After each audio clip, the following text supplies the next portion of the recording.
Y esta es la vida eterna, que te conozcan a ti, el único Dios verdadero, y a Jesucristo, a quien has enviado.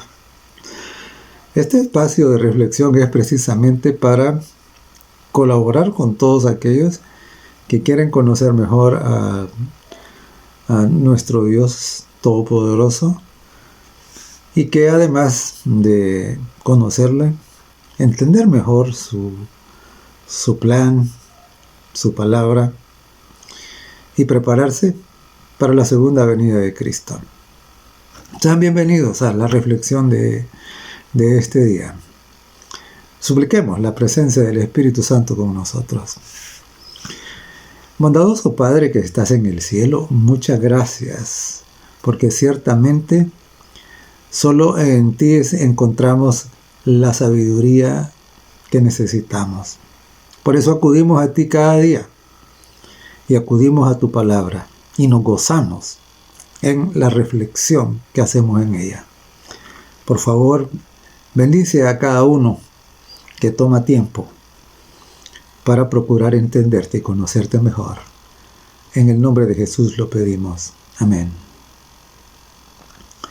Sucede que Dios apartó un pueblo y le dijo que sería único.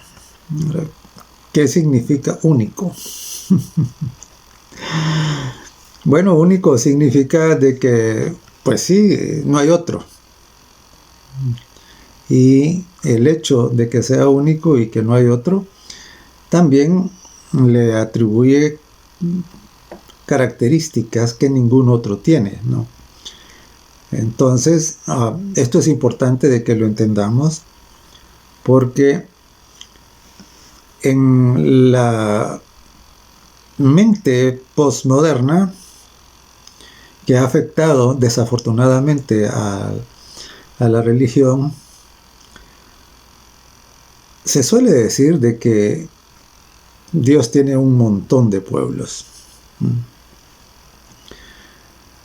Y que al final no importa lo que crean y lo que digan y lo que practiquen, pero todos le pertenecen a Dios. Veamos lo que nos dice la Biblia.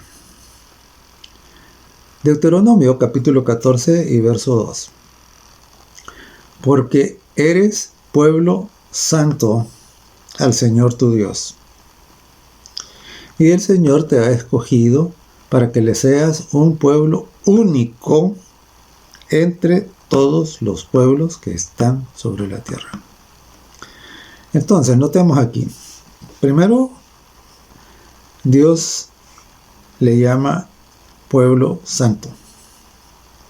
Y santo lo que quiere decir es apartado. Apartado para Dios. Dedicado a Dios.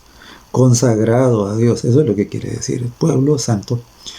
Y entonces dice, escogido para que seas un pueblo único de entre todos los pueblos que están sobre la tierra. Es decir, se reconoce que hay otros pueblos, pero esos no son de Dios. Por eso dice, de entre todos los pueblos que están sobre la tierra, este pueblo, dice, es el santo, es el consagrado, es un pueblo único. Y por cierto, esto de que el pueblo de Dios sea único, pareciera que a algunos les molesta, pero eso es lo que Dios dice, ¿no? Eso es lo que Dios dice. Ahora, a mí me surgió una pregunta cuando me enteré de esto, de que Dios, pues sí, tenía un pueblo, y me surgió la pregunta, ¿por qué Dios necesita tener un pueblo? ¿Por qué? Y en Isaías, encontré la respuesta en Isaías en el capítulo 43 y en el verso 21, en donde leemos, este pueblo he creado para mí, mis alabanzas publicarán. Este es un pasaje que cuando no conocemos la historia que está detrás de todo este plan maravilloso de salvación, Entonces, este podría no tener sentido, ¿no? Podría parecer que es un Dios egocéntrico. Voy a repetir el verso de nuevo. Dice, este pueblo he creado para mí, mis alabanzas publicará. Y entonces esto puede ser que nos deje otra pregunta en la mente, ¿no? Pero ¿y por qué necesita Dios publicar sus alabanzas? ¿Por qué? Y sucede de que cuando nosotros entendemos lo que hay en el fondo, lo que hay atrás, entonces encontramos que es totalmente razonable que Dios haya querido tener un pueblo para que publique sus alabanzas. Nunca debemos olvidar, como hemos comentado en otras ocasiones, que estamos en medio de un gran conflicto. Un conflicto que comenzó hace miles de años y que comenzó en el cielo. Y que cuando ese conflicto se originó, Dios, este Dios maravilloso, ¿no? Este Dios tan lindo, fue calumniado. Satanás, que no era Satanás entonces, sino que era Lucifer, y se convierte en Satanás, que quiere decir adversario, entonces ha calumniado, ha desfigurado, ha distorsionado, ha mentido acerca de Dios. Y entonces Dios lo que quiere es que los seres humanos inteligentes aquí en este planeta sepamos la realidad. Sepamos la realidad. Y por eso es que Él creó, estableció, escogió un pueblo para que le dé a conocer al resto de los otros pueblos la verdad. Porque desafortunadamente en el mundo la inmensa mayoría, me atrevería a decir, no conocen la realidad acerca de Dios. Y es muy probable que en este momento muchos estén cuestionando a Dios y pensando que Dios es el culpable de todas estas cosas negativas y malas que ocurren en el planeta, ¿no? Todos estamos lamentando las muertes, la destrucción y todo lo que está ocurriendo como resultado de la guerra en Europa y de todas las guerras que han ocurrido antes, y no solo en Europa. Hay conflictos también en África que pasan desapercibidos. No se publican porque a la prensa no le importa, ¿verdad? Entonces, claro, y probablemente le estén echando culpas a Dios. Dios no tiene la culpa de eso. Todo eso es el resultado de haberse apartado de lo que Dios había dicho. Entonces, el hombre decidió tomar su propio camino, y el camino, un camino distinto, cualquiera que sea, que no es el camino establecido por Dios, indefectiblemente conduce a el dolor, conduce a la destrucción y finalmente conduce a la muerte. Ahora, pero volvamos. Entonces decíamos que Dios estableció un pueblo para sí, para que publicara sus alabanzas, es decir, para que publicara su realidad, para que publicara la realidad de cómo es Él. Y dijo que ese pueblo sería único, es decir, no habría otro, Dios no tendría más de un pueblo, solo uno, y tendría características especiales. Y es interesante porque en Deuteronomio 28, 13 y 14, Dios, mire lo que dice del pueblo único, ¿no? De su pueblo, mire lo que dice, Deuteronomio 28, 13 y 14. Te pondrá el Señor por cabeza y no por cola, y estarás encima solamente y no estarás debajo. Pero había una condición. Para ser cabeza y no cola, había una condición. Y la condición es, si obedecieres los mandamientos del Señor tu Dios, que yo te ordeno hoy, para que los guardes y cumplas. Y si no te apartares de todas las palabras que yo te mando hoy, ni a diestra ni a siniestra, para ir tras dioses ajenos y servirles. Está claro. Este pueblo sería único, sería cabeza y no cola, si cumplía con la condición de ¿qué? De obedecer los mandamientos de Dios, de no apartarse de las palabras de Dios. Eso es lo que haría a este pueblo único. Esto es lo que haría a este pueblo cabeza y no cola. Y dice en Deuteronomio capítulo 4 y el verso 6, guardadlos pues y ponedlos por obra, porque esta es vuestra sabiduría y vuestra inteligencia ante los ojos de los pueblos, los cuales oirán todos estos estatutos y dirán, ciertamente, pueblo sabio y entendido, nación grande es esta. Entonces no temas. A mí me llama la atención porque hay en la actualidad un montón de personas, de grupos religiosos incluso, que pretenden ser ese pueblo único. Sin embargo, son enemigos y se oponen abiertamente a la condición que Dios estableció. Son enemigos de los mandamientos de Dios. Simple y sencillamente niegan que tengan validez en la actualidad. Entonces, puede ser que están reclamando ser el pueblo único, pero a las claras nosotros podemos verlo, que no están cumpliendo la condición que Dios ha establecido. Porque esa condición hace que esa promesa de ser pueblo único, de ser cabeza y no cola, sea una promesa que es condicional. Es condicional. Esto es igual que la salvación misma. La salvación tiene una condición y es recibir a Jesucristo como nuestro único y suficiente Salvador. Nadie que no haga eso puede tener esperanza de salvación, aunque sea una persona moralmente correcta, aunque le ayude al prójimo, etc. Pero la condición es que no podemos ser salvos sino por medio de Jesucristo. Y entonces esto así era también. El pueblo, para ser único, para ser cabeza y no cola, entonces tenía la condición, guarda los mandamientos. No te apartes ni a derecha ni a izquierda de mi palabra. Y eso era la condición.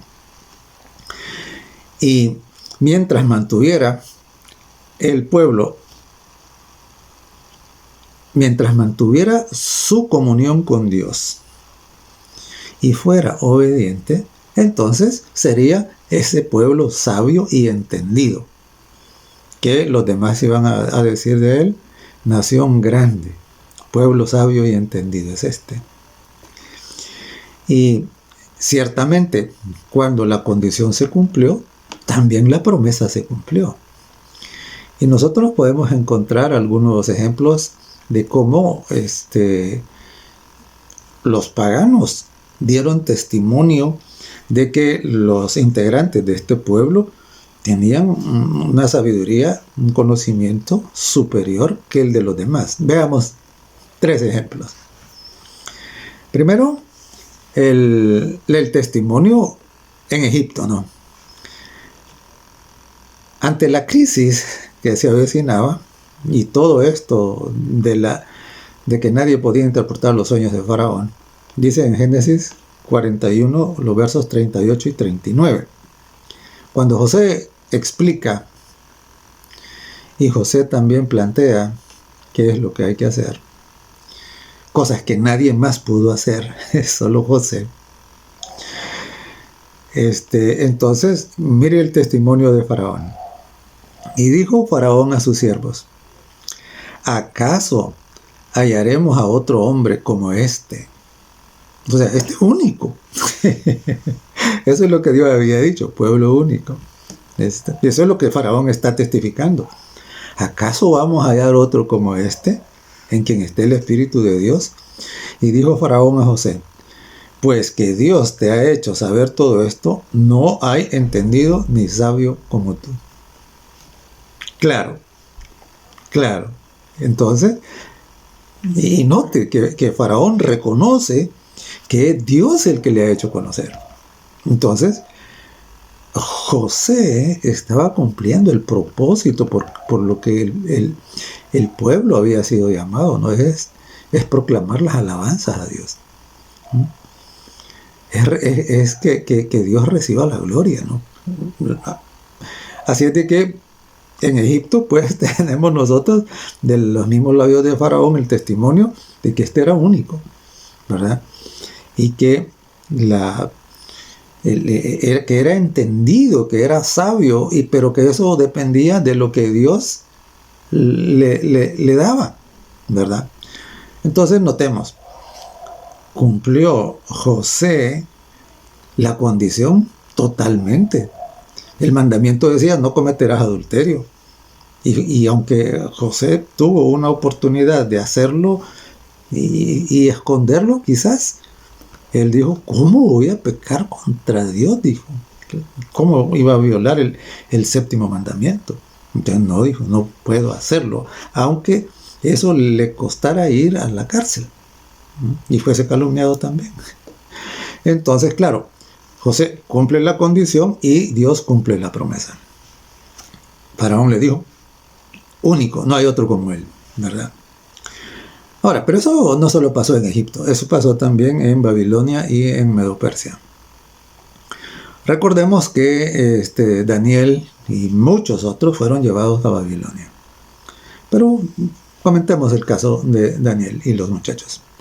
Dice el capítulo 1 y el verso 17. A estos 4 muchachos, Dios les dio conocimiento e inteligencia en todas las letras y ciencias.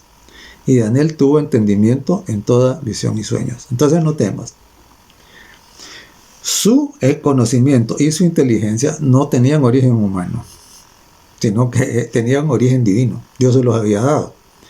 No se puede recibir si no se tiene una comunión con Dios. Si uno no está conectado con Dios, entonces no puede recibir eso. Es decir, ellos tenían una comunión con Dios que era muy estrecha. Y dice en el mismo capítulo, Daniel 1, los versos 20 y 21.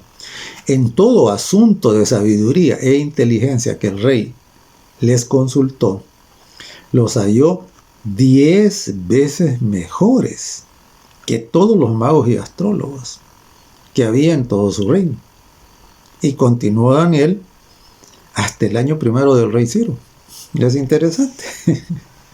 Porque la sabiduría de Daniel y de sus hermanos en la fe fue reconocida no solo por los babilonios, sino también por los que llegaron después, los medos y los persas. Se prolongaron. Y mire, a mí me encanta y lo celebro, me entusiasma, que dice que el rey los halló 10 veces mejores que los de los otros pueblos. Porque ellos no eran los únicos. Había muchos otros muchachos que pertenecían a otros pueblos. Pero fíjese que los otros no destacaron. Fueron estos, los del pueblo de Dios. Estos eran únicos. Y como disponían de la sabiduría y el conocimiento que Dios le había dado, dice, fueron hallados 10 veces mejores. Aplausos. Bendito sea el Señor. Ahora, pero también más adelante nosotros encontramos que también ante otros reinos, no solo en Egipto y en Babilonia y Medo-Persia, ¿sí? En Primera de Reyes, el capítulo 10 y los versos 3 al 5, encontramos, por ejemplo, el caso del rey Salomón. Recordemos que cuando Salomón estaba iniciando su reino, y que Dios le invita a que le pida algo, Salomón no le pide grandeza terrenal, no le pide tesoros, no le pide la derrota de sus enemigos, sino que le pide ¿qué? Le pide entendimiento, le pide sabiduría. Y claro, Dios le concede eso y le concede también todas las otras promesas, ¿no?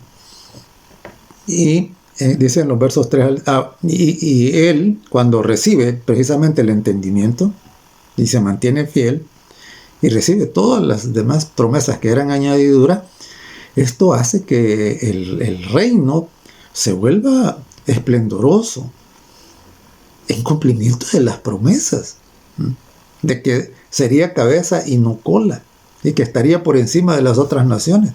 Ahí estaba cumpliéndose. Y la fama se extendió por todo el territorio. Y tan es así que muchos vinieron de lejos para conocer a Salomón y conocer el secreto de su éxito. Y claro, de entre todos esos que vinieron, la Biblia menciona específicamente a la reina de Saba. Y ella venía preparada con un montón de preguntas difíciles para probar la sabiduría de Salomón. Y dice los versos 3 al 5 del capítulo 10 de Primera de Reyes, y Salomón le contestó todas sus preguntas. Y nada hubo que el rey no le contestase. Precioso. Y cuando la reina de Saba vio toda la sabiduría de Salomón y la casa que había edificado, asimismo la comida de su mesa, las habitaciones de sus oficiales, el estado y los vestidos de los que le servían, sus maestresalas y sus holocaustos que ofrecía en la casa del Señor, se quedó asombrada. Claro. Mientras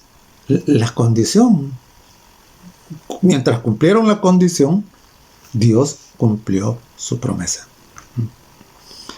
Ahora, las promesas siguen vigentes, ¿no? Las promesas siguen vigentes. Dios no ha cambiado. Es lo mismo. Pero sucede que los mejores planes de Dios para el hombre necesitan el consentimiento libre de cada uno. Y es ahí donde las cosas se ponen feas. Ese es el problema. El problema es que este pueblo, que precisamente había sido destinado para ser un pueblo único, que proclamase las alabanzas del Señor, la bondad, el poder, que vale la pena entrar en una relación de pacto con Él y ser fiel. Este pueblo, desafortunadamente, no cumplió la condición.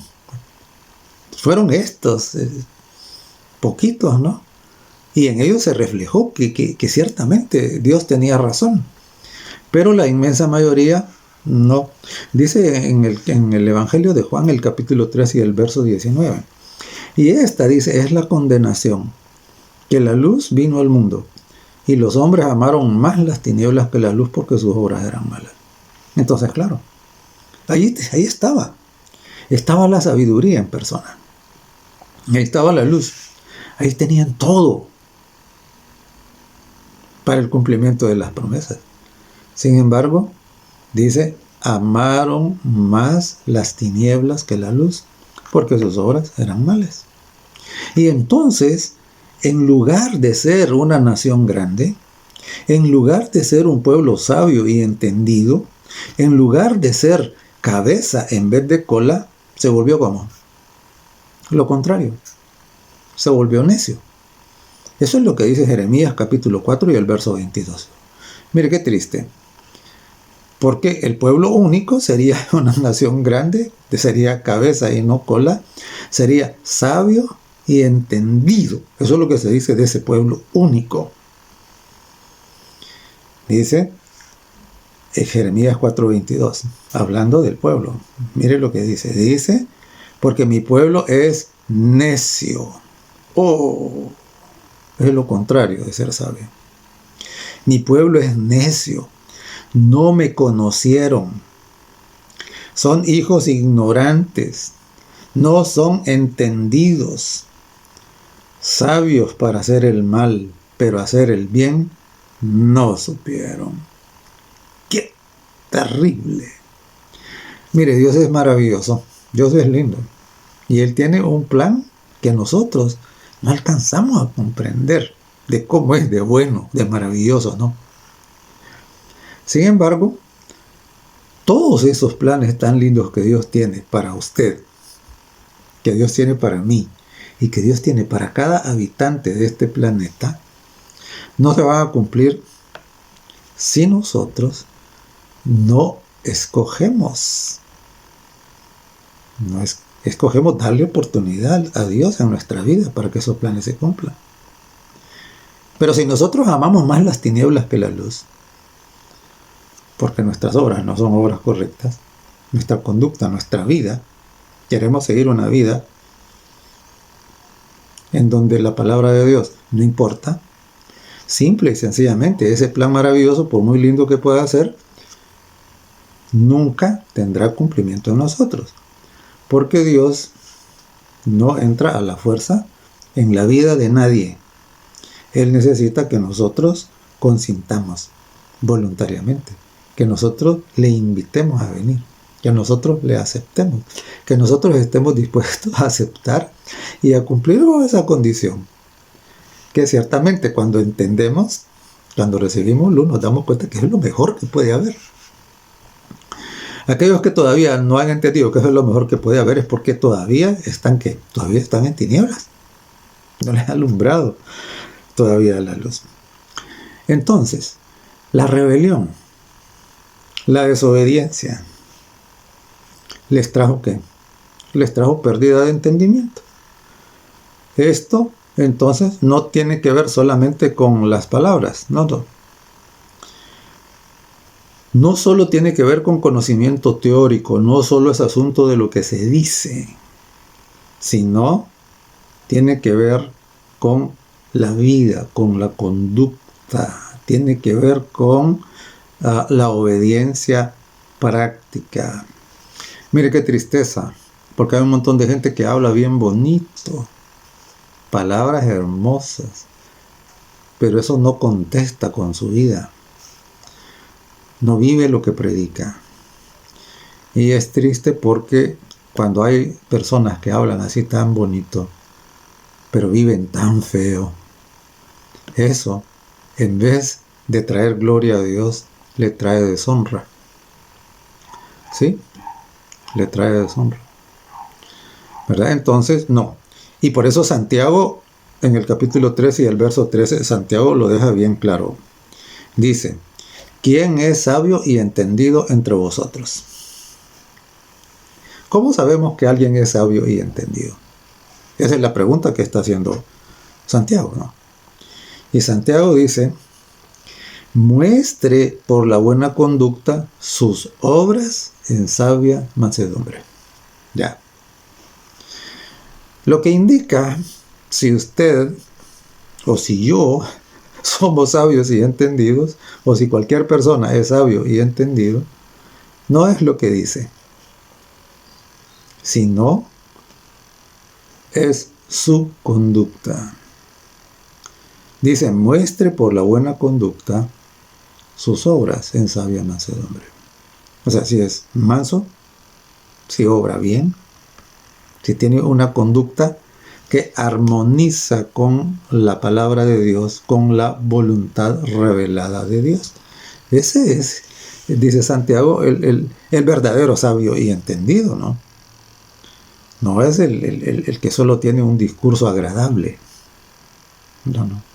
Pero su vida no es tan agradable. Así es de que esto, quiero repetirlo, no es un asunto de palabras, es un asunto de palabras más vida práctica, más conducta, más obras de santidad. De eso se trata, ¿no? Eso es lo que indica si una persona es sabia, si es entendida. Entonces, aquel pueblo que originalmente Dios llamó para ser pueblo único, para que fuera cabeza y no cola, pero, como dice Jeremías, se volvieron necios. Como dice Juan, amaron más las tinieblas que la luz. Entonces fracasaron. fracasaron en el cumplimiento de ¿qué? De la misión, primero en el llamado para ser pueblo único. Y mire qué terrible. Ellos no entendieron que ser un pueblo único, que ser un pueblo diferente era un privilegio. Pero no, ellos miraron que todos los pueblos alrededor tenían reyes humanos. Y ellos dijeron, no, queremos un rey igual que los demás. Oh, ser pueblo único significa ser diferente, ser distinto, ser especial. Y nosotros podemos caer en el error de querer que la iglesia sea igual que las demás iglesias, de hacer como hacen igual las demás. Pero si es que Dios ha dicho que hagamos de una cierta manera, es así como debemos hacer, y no estar anhelando ser como los demás. Si Dios ha dicho que su pueblo tiene que ser único, que tiene que ser especial, no tiene que estar pensando en que hay que ser como los demás. No. Ser único, ser especial, ser diferente. A algunos les pesa ser diferentes. Pero en vez de que les pese ser diferentes, deberían entender que eso es una bendición. Porque eso dice que son únicos. Cuando no es diferente, cuando se pierde la diferencia, ya no se es único. Entonces ya se es igual que los demás, ya estamos en el mismo nivel. Así es de que, ante el fracaso de Israel, que quiso ser como las demás naciones, abandonando a su Dios, entonces, claro, Dios siempre necesita a alguien que publique sus bondades, sus alabanzas, como decía Isaías allá.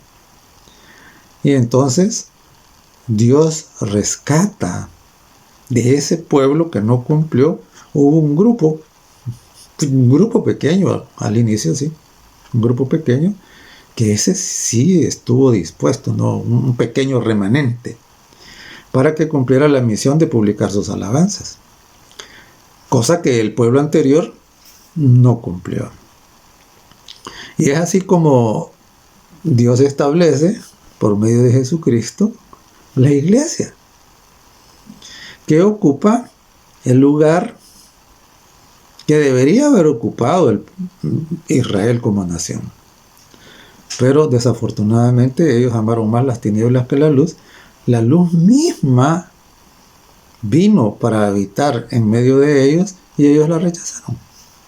Y por eso el Señor Jesús les dijo, vuestra casa os es dejada desierta. Y por eso es que la higuera que representaba esa nación se secó desde la raíz, es decir, ya no más. No serían ya ellos ese pueblo único. Ahora Dios comenzaba, por medio de ese pequeño grupo, de ese remanente,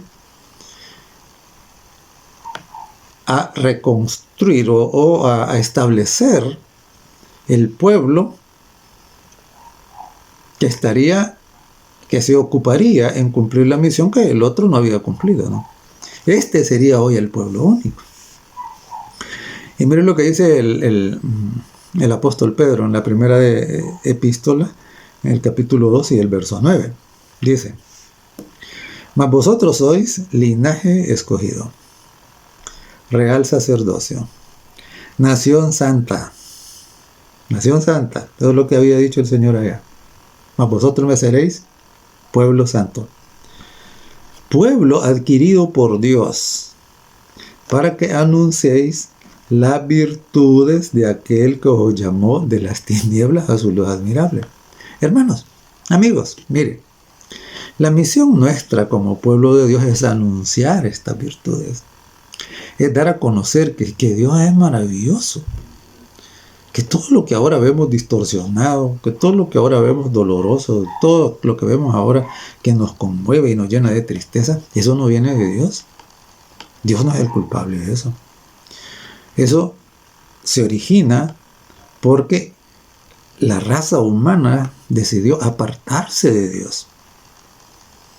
Porque la raza humana decidió ignorar la ley del Señor, los mandamientos de Dios, ignorar su palabra, ignorar su plan, dejarlo de lado, sacarlo de su vida, no querer tener nada que ver con él.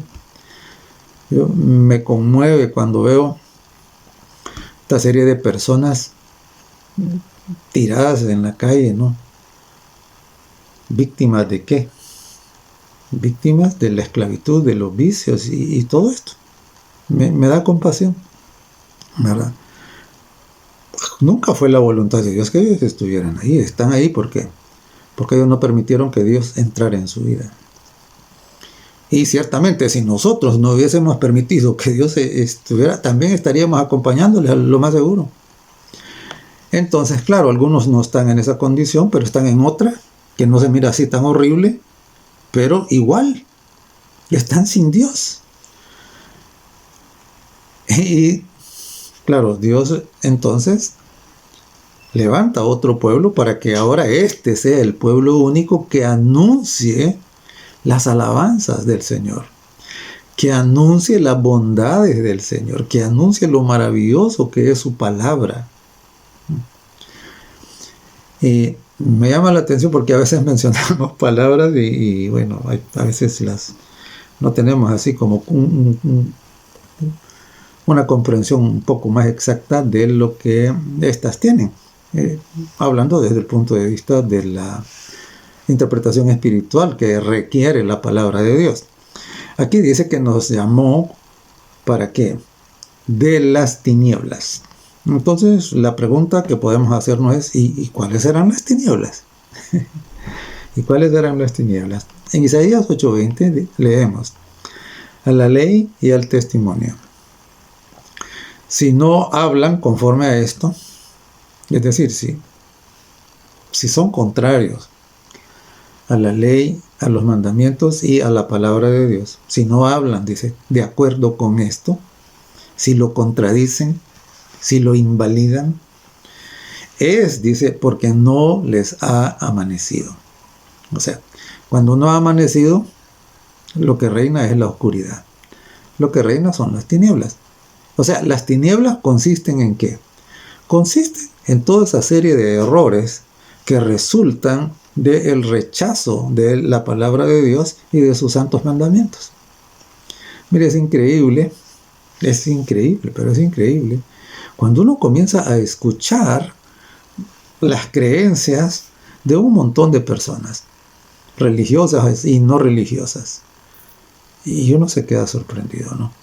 Y entonces, claro, absolutamente lejísimos ¿de qué? Lejísimos de lo que la Biblia llama la ley y el testimonio, que son la palabra de Dios y sus santos mandamientos. Bueno, los santos mandamientos son palabra de Dios también, ¿no? Pero lejos de todo eso. Y entonces, si algunos hasta en contra, ¿no? Batallando en contra de lo que Dios ha dicho. Entonces, esos errores que resultan de negar la palabra de Dios, de contradecir la palabra de Dios, de ignorar la palabra de Dios, eso es lo que la Biblia conceptualiza como tinieblas. Eso es. Pero dice que nos llamó de las tinieblas a la luz admirable. Y entonces la pregunta siguiente es, ¿y cuál es la luz admirable? La luz admirable. Recuerdo la primera vez que leí el Apocalipsis, los últimos capítulos, el 21 y el 22. Y leí que en la Nueva Jerusalén no había necesidad de sol. Y eso me chocó. Porque decía, ¿cómo puede no haber sol? Y entonces, pero ahí dice, ¿no? Porque la gloria de Dios le ilumina. O sea, la gloria de Dios es más brillante, más iluminadora que el sol mismo, ¿no? Es decir, no es que no se necesite el sol ahí donde Dios está.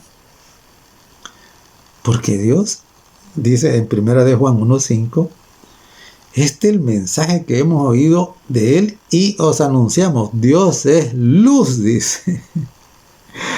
Y no hay ninguna tiniebla en Él. Entonces, haber sido llamados de las tinieblas a la luz admirable quiere decir haber sido llamados para abandonar la indiferencia, para abandonar la contradicción, para abandonar el desprecio de la palabra de Dios y venir y acercarnos a Dios. Él es la luz admirable. Eso es lo que el Señor Jesucristo dijo, ¿verdad? Dice Juan, Dios es luz y no hay tinieblas en Él. Y el Señor Jesucristo fue bien claro. Él dijo, yo soy la luz del mundo. Y para algunos que no creen que Jesucristo es Dios, sí, Dios es luz y Él es la luz del mundo, está claro. Jesucristo es Dios hecho hombre. Eso es lo que la palabra dice, ¿verdad? Sin embargo, algunos, pues sí, rechazan esa palabra y por lo tanto persisten en quedar en lo que la Biblia llama tinieblas. La luz admirable es el conocimiento de Dios, es el entendimiento de la verdad acerca de Dios, que ha sido oscurecido por la calumnia diabólica, ¿no? Que le acusa de ser indiferente, que le acusa de ser injusto, y hasta le acusa de ser malo. Mire cuánta gente dice, no, si Dios existiera, entonces nadie muriera. Si Dios existiera, no hubieran estas injusticias. Si Dios existiera, pues ese es justamente que el mensaje central de la calumnia diabólica es echarle la culpa a Dios de todas estas desgracias que simple y sencillamente son el resultado ¿de qué? El resultado de ignorar a Dios o de oponerse a Él. Así es de que la luz nos llega cuando nosotros tomamos en serio la palabra de Dios. O sea, y esta es la razón por qué el salmista en el Salmo 119, 105 dice, lámpara es a mis pies tu palabra y lumbrera a mi camino. O sea, no hay nadie que pueda tener luz espiritual rechazando la Biblia, rechazando los mandamientos de Dios. Si esa es la luz. Por eso el salmista la llamó lámpara. Lámpara, lo llamó lumbrera.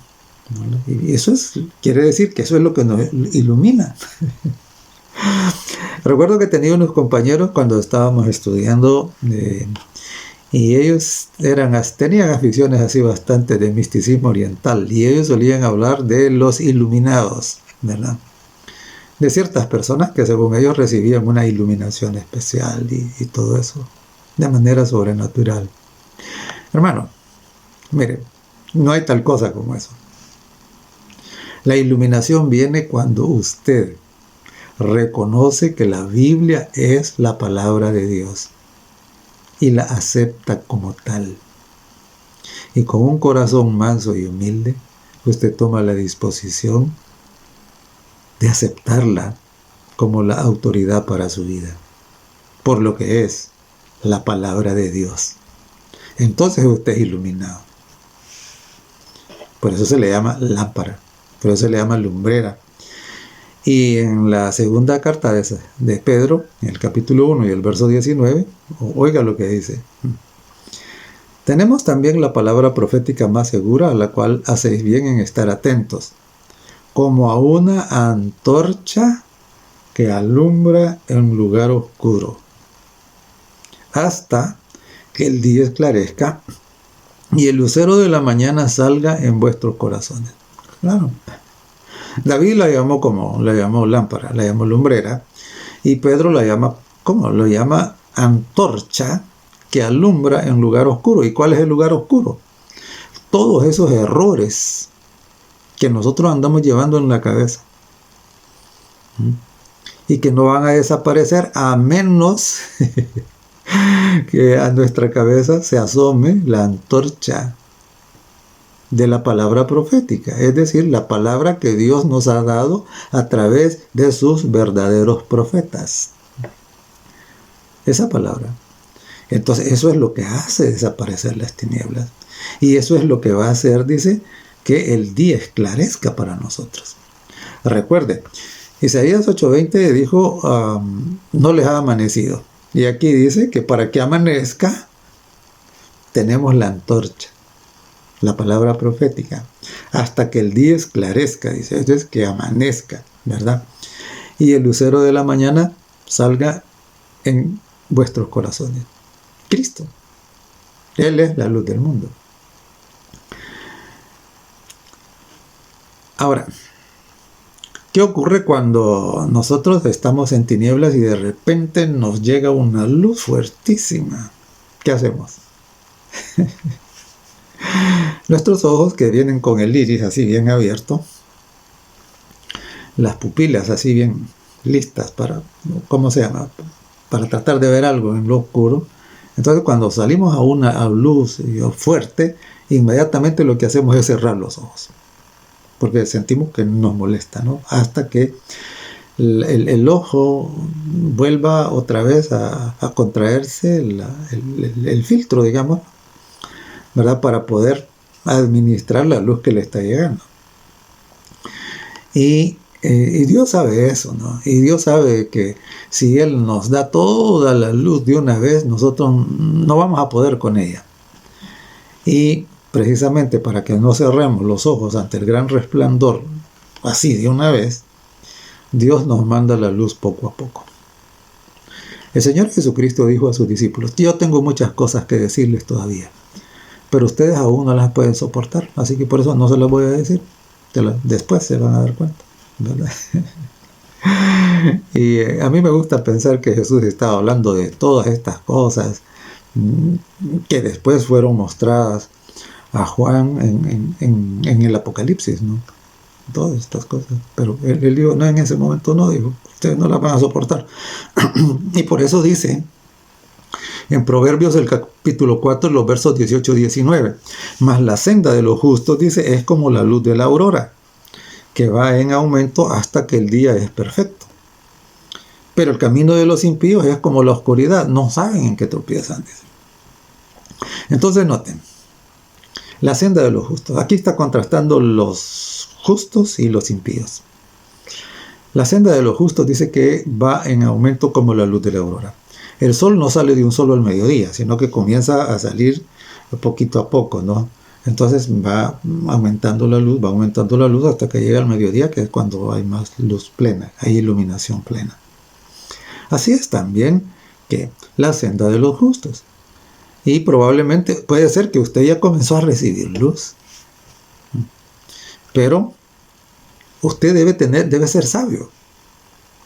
Y esa luz que ha recibido debe aceptarla.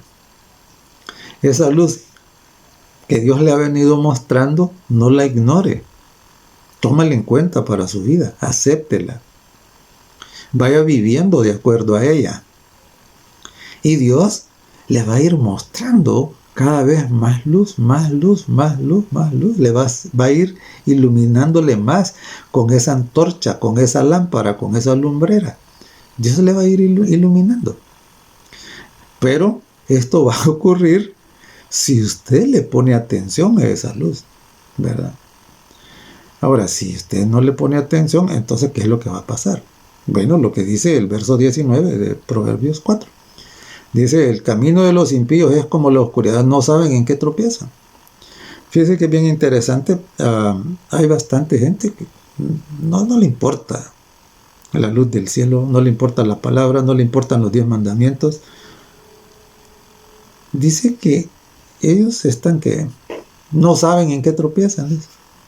No se dan cuenta de sus errores, no saben que están perdidos, no saben cuál va a ser su final, no saben para dónde van, no saben lo que les espera. Y muchos están labrando al desobedecer lo que Dios ha dicho, probablemente desatendiendo indicaciones para que estemos saludables. Simple y sencillamente están haciendo lo que no deben Y como resultado de eso, ¿qué? A lo mejor van a morir prematuramente, ¿verdad? Entonces no se dan cuenta de sus errores. Y dicen, no, pues si yo estoy bien, yo no necesito, yo aquí, yo allá. No dan cuenta. Ahora, el Señor Jesucristo dijo en Juan 8:12, Jesús les habló diciendo, yo soy la luz del mundo. Él es la luz del mundo. El que me sigue no andará en tinieblas. Entonces, la lumbrera y la antorcha no es que tienen luz propia. La luz de la lumbrera y la luz de la antorcha vienen, ¿por qué? Porque contienen la sabiduría de Jesucristo. Porque son la palabra de Dios. Porque fueron inspiradas por el Espíritu Santo. Por eso. Y me llama la atención porque en el capítulo 9 de Juan, en el verso 5, Jesús dijo algo que debe llamarnos la atención a todos, ¿no? Dice, entre tanto que estoy en el mundo, luz soy del mundo. Ahora, ¿pero por qué Jesús dijo esto? Ya antes había dicho, yo soy la luz del mundo. El que me sigue no andará en tinieblas. Es decir, si usted no quiere estar en tinieblas, si usted no quiere estar perdido sin darse cuenta de que está perdido,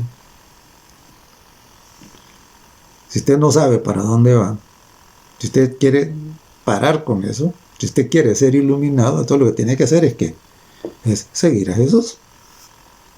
Eso es lo que Jesús dijo. Yo soy la luz del mundo. El que me sigue no andará en tinieblas. Si usted quiere ser parte del pueblo único, de ese pueblo especial, no hay otro camino. Tiene que convertirse en un seguidor de Jesucristo, ¿verdad? Y dicen, tendrá la luz de la vida. Pero Jesús dijo, entre tanto que estoy en el mundo, luz soy del mundo. Ahora una pregunta. ¿El Señor Jesucristo sigue estando aquí en el mundo? Es decir, en el planeta Tierra.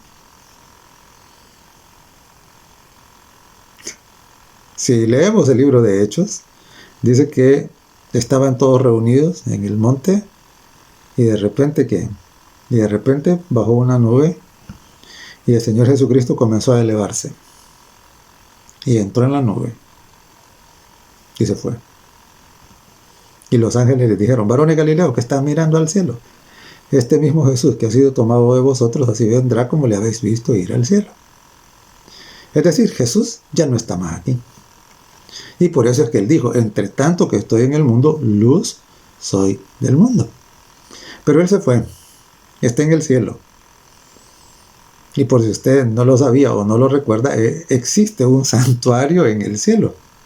Y Jesucristo está oficiando en el lugar santísimo de ese santuario como nuestro abogado, como nuestro sumo sacerdote.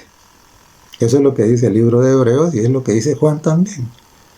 Abogado tenemos para con el Padre, dice Jesucristo el justo. Jesús está allá.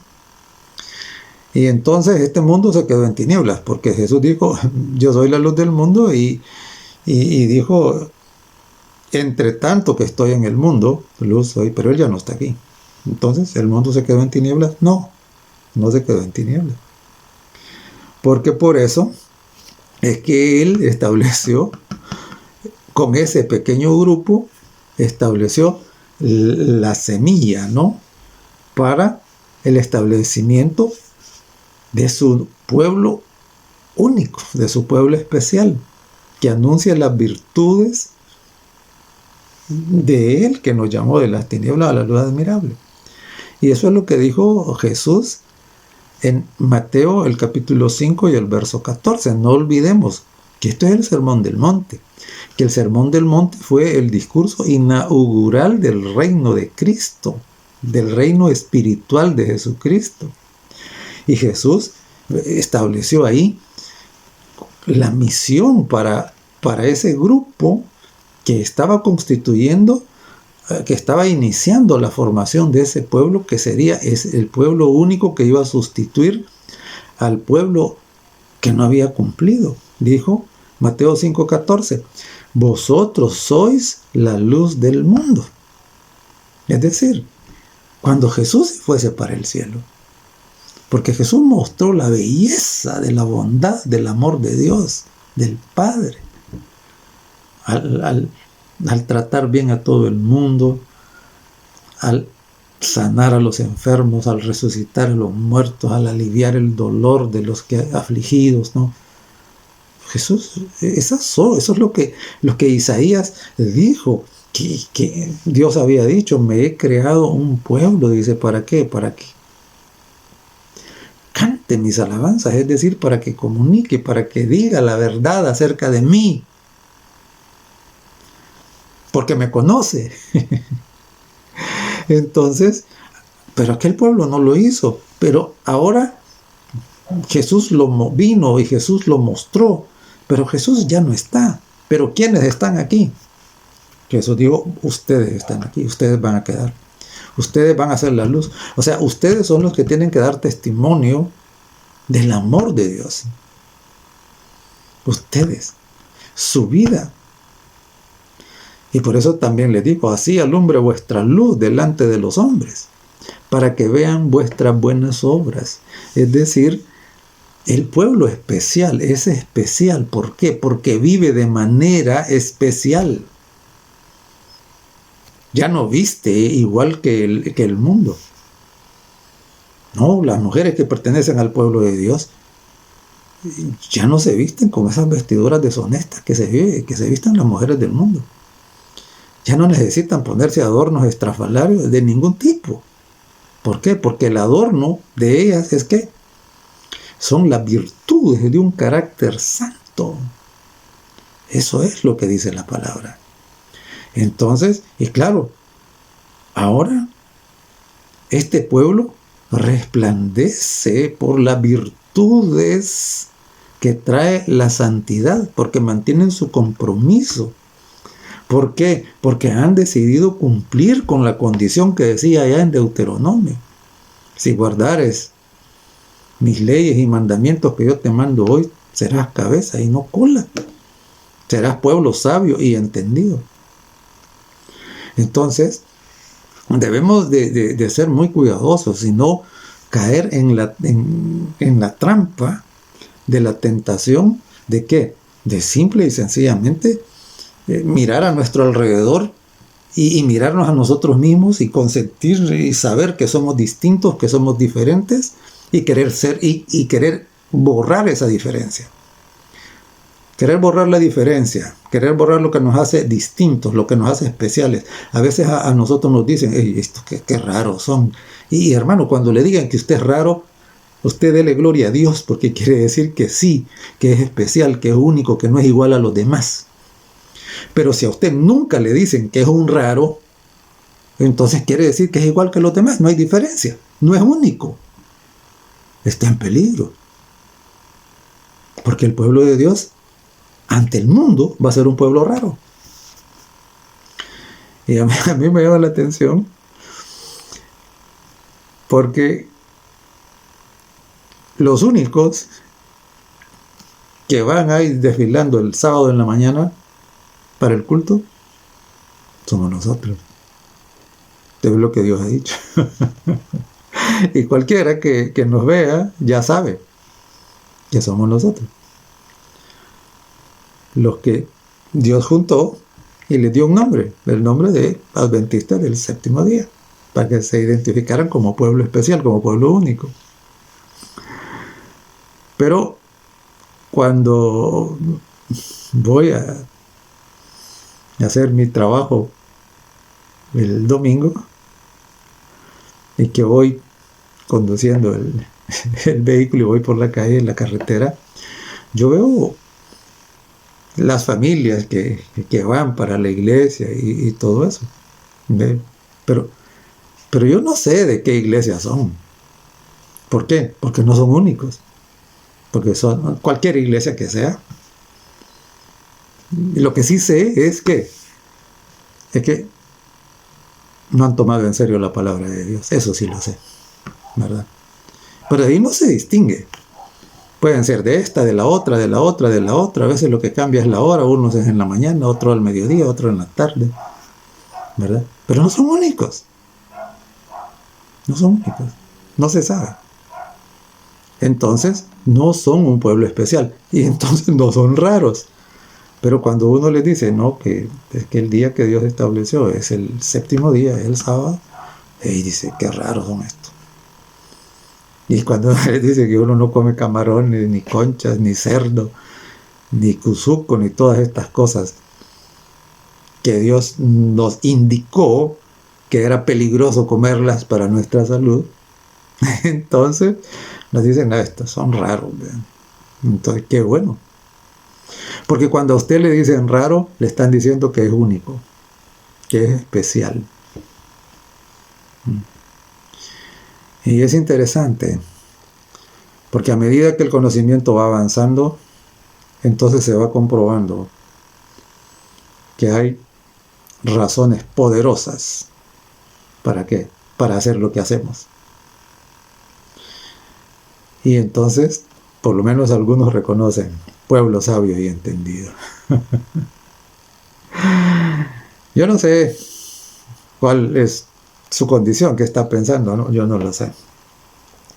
Pero le invito a que si usted ya hizo una decisión de incorporarse a este pueblo, entonces que usted revise, porque no es un asunto de simplemente levantar la mano y prometer y decir sí. No es un asunto de eso, ¿verdad?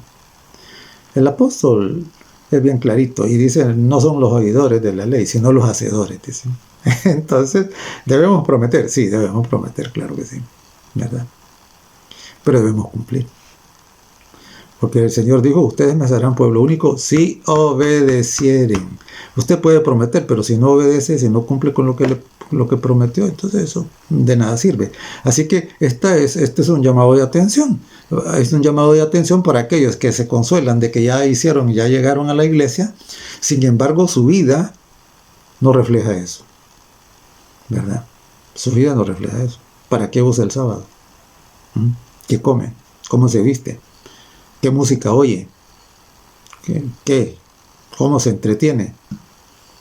¿Qué hace por su prójimo? Todas estas preguntas deben ser respondidas. Y todas las respuestas a esas deben indicar que usted es especial, que usted es diferente, que usted está de parte de Dios, que usted reconoce. Eso es ser sabio y entendido.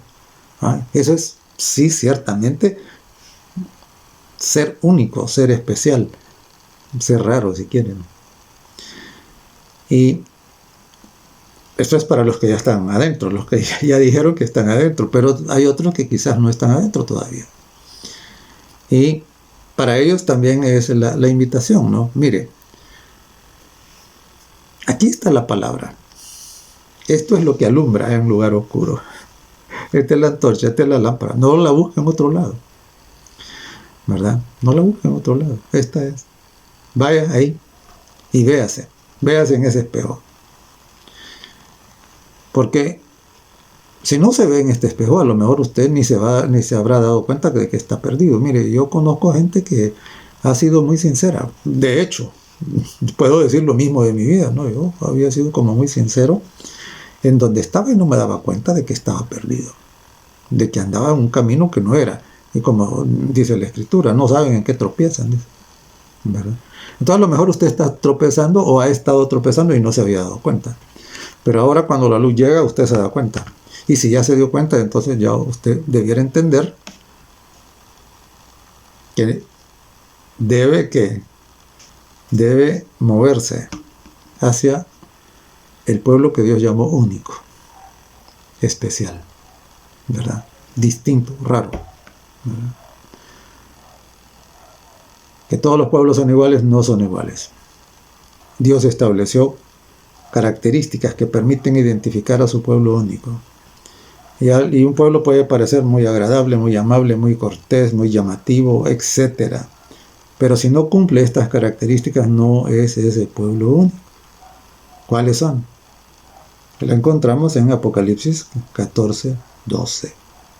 Dice así: aquí está la paciencia de los santos, los que guardan los mandamientos de Dios y la fe de Jesús. Clarito. ¿Algún pueblo? Casi todos reclaman ser el pueblo único, ¿no? El pueblo de Dios. Pero aquí está claro. Usted vea esto, ¿no? ¿Qué piensa de los mandamientos de Dios? ¿Qué dicen de los mandamientos de Dios? ¿Los obedecen? Efectivamente. ¿O no? ¿Creen lo mismo que Jesús creía? ¿Tratan de vivir por la fe de la manera en que Jesús vivía? ¿O simplemente se engañan a sí mismos, viviendo como les da la gana y creyendo que por haber hecho una profesión de fe serán salvos? Tengan cuidado. Tengan cuidado. Y claro, la intención de esta reflexión no es condenar a nadie. Solo Dios puede condenar. Pero es cumplir con la misión encomendada. Mire, Dios es maravilloso, Dios es lindo. Venga a Él. Conózcalo, dése cuenta por usted mismo. Cuando Jesús habló con la samaritana fue a contarle a los demás, ¿no? Así es, de eso se trata, fue a dar la alabanza. Miren, vengan, yo creo que el Mesías está aquí, me ha dicho cosas que es un profeta, vengan a verlo. Y entonces dice que ellos vinieron y miren lo que dijeron: ya no creemos por lo que ella ha dicho, sino por lo que nosotros hemos visto. Ojalá que usted sea igual, que ya no crea por lo que yo puedo haberle dicho hoy, sino que crea porque usted vino a Jesús y usted comprobó cómo son las cosas, porque usted toma en serio su palabra como lámpara que es, como antorcha, y porque usted al final decidió que guardar los mandamientos de Dios, los 10 mandamientos, y abrigar en su corazón las mismas creencias de la fe de Jesús. Totalmente. La invitación está hecha. La respuesta de su día. Que Dios le bendiga. Bondadoso Padre que estás en el cielo, damos gracias porque todavía hay oportunidad de salir de las tinieblas y venir a tu luz admirable, para pertenecer a ese pueblo que tú quisiste que fuera único y que fuera especial. Bendice pues, Señor, a todos, por favor. Oramos por las personas que se encuentran en medio de estos conflictos terribles, que le guardes su vida, por favor, que los protejas, y especialmente que puedan volver su mirada a ti y luego puedan dar testimonio de tu bondad y misericordia para con ellos. En el nombre de Jesús te lo pedimos. Amén.